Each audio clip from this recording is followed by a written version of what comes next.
welcome to the second episode of All Things EGOT.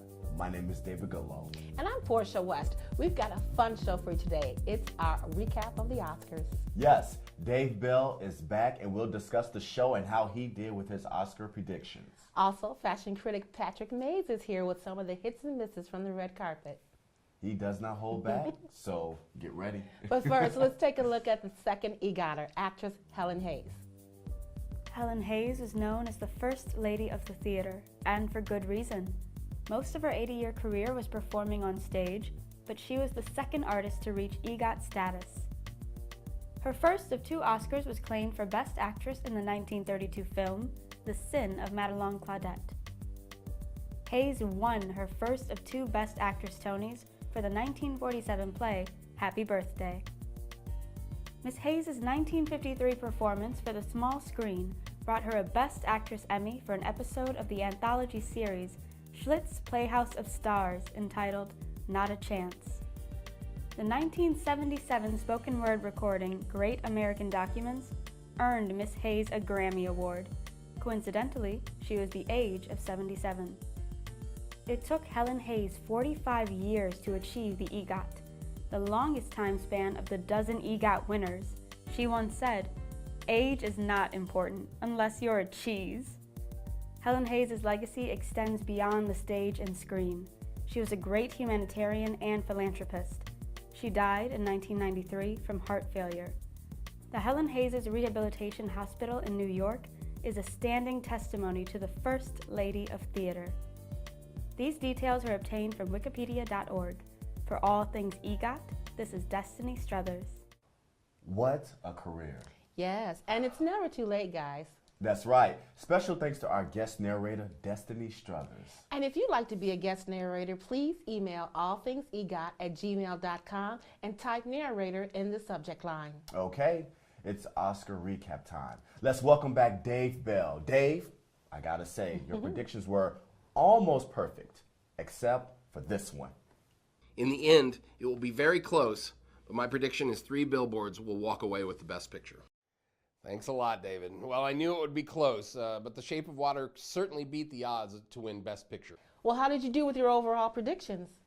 I correctly predicted 15 to 17 categories, so my 80 to 85% average is still intact. I missed 2, Best Picture and Visual Effects. I should have seen Best Picture coming. It was a self-referential film to Hollywood, and they love movies like that, so I'm surprised I didn't pick that. I wanted to highlight some of the records set during the 90th Oscar broadcast. James Ivory was the oldest winner at 89 who won for adapted screenplay. He was been nominated 3 times before. Jordan Peele, who won for original screenplay, was the first African American to win for original screenplay. Shape of Water was the first sci-fi to win Best Picture. It had fantasy and romance elements, but overall it was a sci-fi film. The foreign film was won by A Fantastic Woman. It's the first Chilean film to win foreign film, as well as a rare narrative that focuses on a transgender woman. Really beautiful film. And Robert Lopez is history's first double EGOTer. He's won 2 Emmys, Grammys, Oscars, and Tonys after winning the Best Original Song for Coco. He's also the youngest EGOTer. Not a record, but Roger Deakins won for cinematography. It's his first win after 14 nominations, and well-deserved. John Williams holds the record for the most losses. He's been nominated 51 times, but only 5 wins. He's lost 46 times. So what did you think, Portia? I think Jimmy Kimmel did a great job of bringing up the elephant in the room, Harvey Weinstein. I thought he addressed all the issues perfectly. He had a fantastic balance of the current political climate and being entertaining and witty. What were your 3 best show moments? I, of course, loved the red carpet. That's just always fabulous to see. But I was actually impressed as well by the intro, the whole retro black and white thing they did where they had the current celebrities and they put them in old black and white like it was in the 30s. That was pretty good to see. And, of course, Jordan. I love to see him win. That was just great to just see him win. He looked happy. Honestly, I thought Jimmy Kimmel's bit with the jet ski to try and get people to go faster in their speeches and they could win the jet ski, I thought that was brilliant. And having Helen Mirren stand there and present it, it's like fantastic. Tiffany Haddish and Maya Rudolph presenting awards. Their comedic timing together was fantastic. If Oscar's looking for a host for next year, they're a good possibility. And finally, Frances McDormand's just truly impassioned speech about women in Hollywood and having them all stand and showing how many women truly are in the industry was just fantastic. And the worst moments? Well, I thought overall there were no worst moments, but I will say one of the things that I found to be less exciting were the presenters trying to be funny. I think that was something they should have just simply left to Jimmy Kimmel and allowed him to do their thing, and everyone just simply present just to keep the show going. I liked the bit where they went over to the movie theater and thanked people for going to the movies, but I felt like the hot dog gun was a little bit much and a little too jokey. And then there was a montage in the middle of it that just seemed to make no sense. It was like, we know we're watching films and we're seeing all these great clips from films, but why? So does Kimmel get a third shot at hosting, or do they tap someone else on the shoulder? And who would that be? Well, honestly, I thought Kimmel was great, and if he wanted to start a new tradition like Carson used to do, where he was always the host, that would be fine with me. But again, if they choose to go a different direction, I say Maya Rudolph and Tiffany Haddish are great. Yeah, I can also see them maybe doing somebody new for the next Oscars. Jimmy Kimmel did a great job, but it's always good to keep it fresh, and I think having someone new will always allow that freshness to remain. With that being said, thanks again, Dave. We'll have you back soon. Thanks, guys. Now it's time to hear from our fashion critic, Patrick Mays. Now let's talk red carpet and welcome fashion critic Patrick Mays. How are you today? I'm doing well, Portia. Thank you. Awesome. So I understand fashion is your passion. Yes, very much so. So let's talk Oscars and best looks. Top of your list was Oscar winner Allison Janney. Yes, Allison looked fantastic in that ruby red dress. It just was vibrant. It was just gorgeous. Just gorgeous. The angel sleeves, what brought drama to the dress and the flow of the dress, it was just gorgeous. And this was a new designer for her and to the rest of us, because he's very new. His name is Rem Akra. Okay, I hadn't heard of him before. Well, he did a very good job of designing for a woman of her height. I mean, she's so tall and statuesque, but the dress worked well for her. Yeah, very well. And actually, she wore kid heels. Really? Yes, because her height, because the dress designer didn't want the height of the dress to be up too high because she's already tall. So they had her wear kid heels, which brought just the perfect length to the dress. So she looked fantastic. I mean, I agree. Second on your list, she also wore a vibrant colored dress. Jennifer Gardner, that's who it is, Jennifer Gardner, yes, blue dress. Jennifer Garner was wearing Versace Atelier. Okay. Just that cobalt blue was just fantastic. The color was just so vibrant. And the cut of the dress was just beautiful on her. As you noticed, because Jennifer had her hair draped over to the left side of her shoulder, so you could see the other bare side of her shoulder and her arms. Those guns. Yeah. Beautiful arms. You have to have great arms to wear a dress like that. Yes, anything that you're going to wear by Versace, you have to be very, very fit, because Donatella does not allow for any kind of errors. Any imperfections. No. And Jennifer definitely pulled it off. She did. Could. Then there's Viola Davis. Tell me your thoughts about Viola. Viola Davis was gorgeous. The color, the fit, and just beautiful. I mean, this was a new designer for her. I mean, not to the rest of us. Michael Kors. Oh, I didn't know that was Michael Kors. Yes. Okay. It was this bubblegum pink dress that was a beautiful color on Viola. She does color very well because she has such beautiful skin. And, you know, she wears aquas and yellows and greens, and it always just looks so gorgeous on her. It threw me a little bit. I think that her hair threw me. I like her on the red carpet with the natural hair. I think it just pretty much shows who she is a little bit more. I saw the dress before I saw who the actress was. Yep. So the great dress, but the hair threw me off, pulling the whole look together. But you have to admit that Viola loves to take chances, and that's why we love her, because not a lot of actresses will be able to wear such vibrant colors and just pull them off. And she does. She's not afraid of colors. As you notice, a lot of the dresses are red or black, but Viola always gives us color, which gives us drama, and she is not afraid to take chances. So we love that She is about her. drama. And then there's Mary J. Blige. Yes, Mary J. Blige was absolutely beautiful.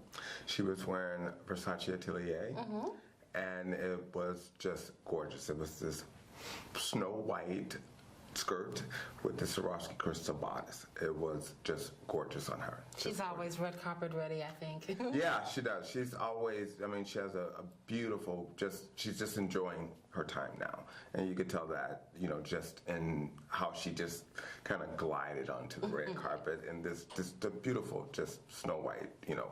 Now let's talk about those fashion misses. There are quite a few. And at the top of your list was the fabulous Whoopi Goldberg. Yes, and I love Whoopi. Hated her dress. Yeah.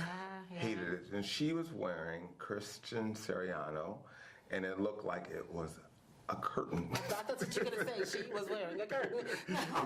No, I agree with you. But she was comfortable, and she showed the Timberlands with it. And, Yes. But I just was not impressed. No.